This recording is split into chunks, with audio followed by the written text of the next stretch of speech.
Hey everyone, welcome to this explainer.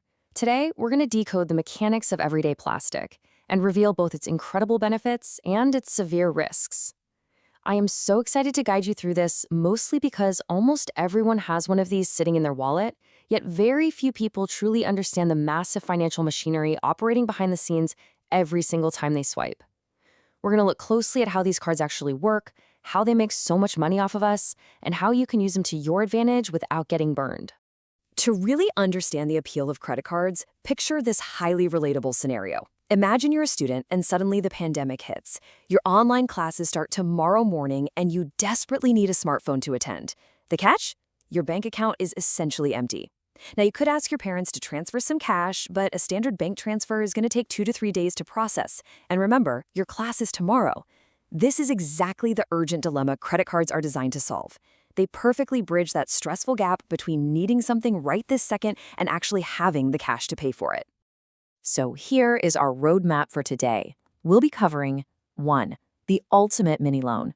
2. Limits and credit scores. 3. The payment networks. 4. The debt trap business model. And 5. Should you actually get one? Let's kick things off with Section 1, the ultimate mini loan.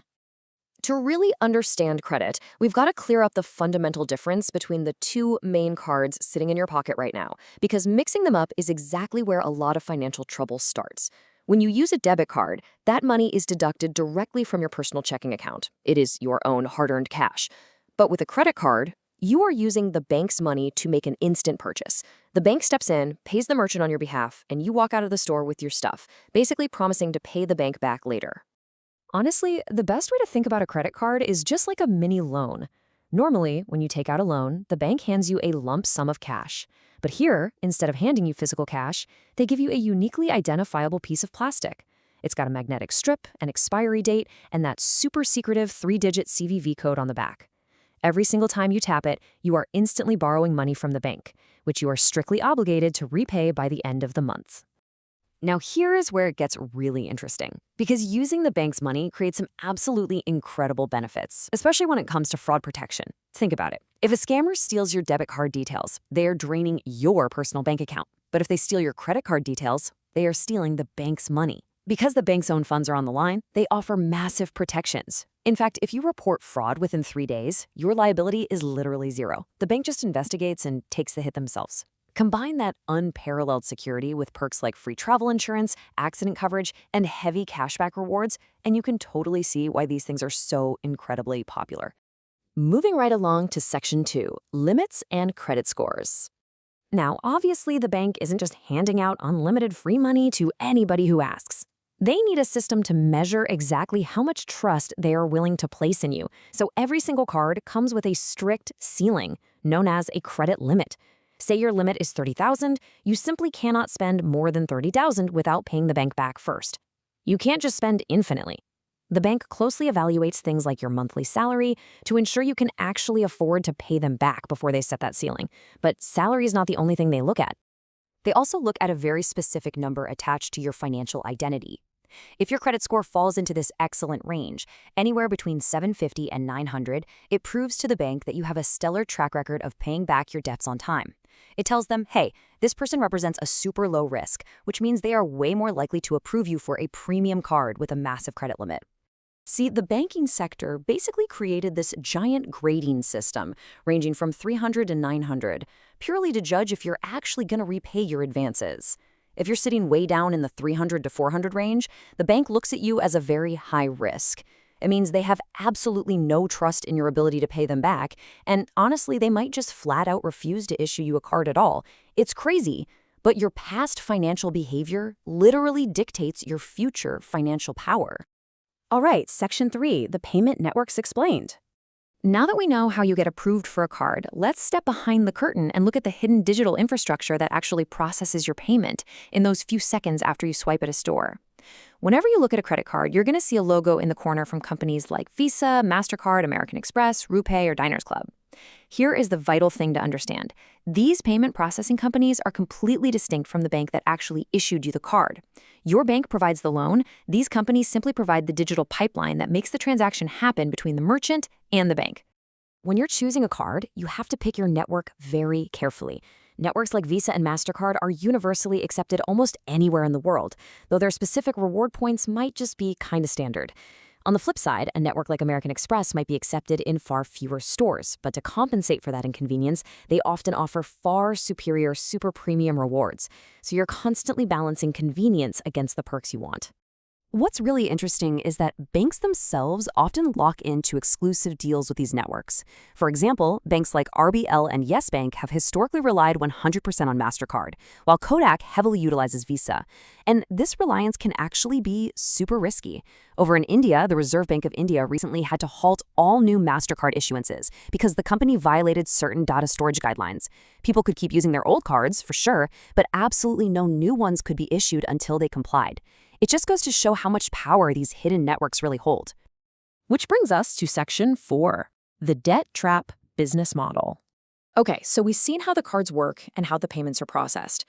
Now it's time to follow the money, flip our perspective, and look at this entirely from the bank's point of view to see how they generate their massive multi-billion-dollar profits.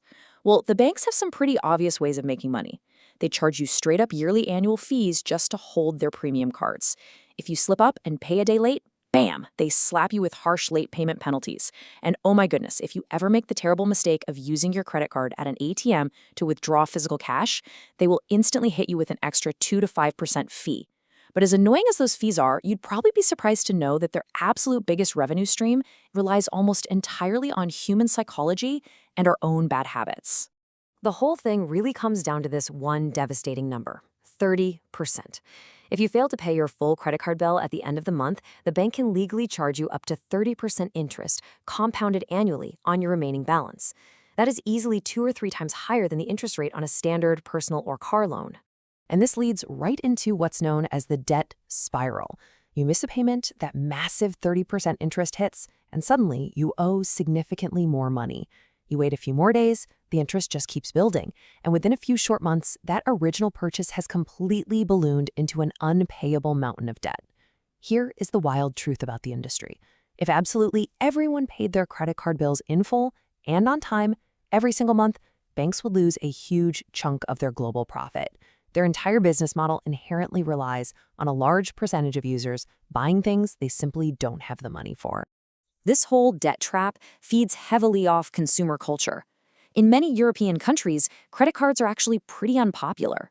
The mindset over there is generally to avoid buying things on installment plans, pay for things on time, and completely refuse to spend money they don't already have.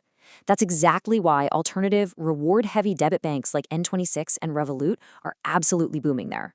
Conversely, in markets like India and the USA, the cultural habit of buying items without having sufficient immediate funds makes credit cards wildly popular and incredibly profitable for the people issuing them.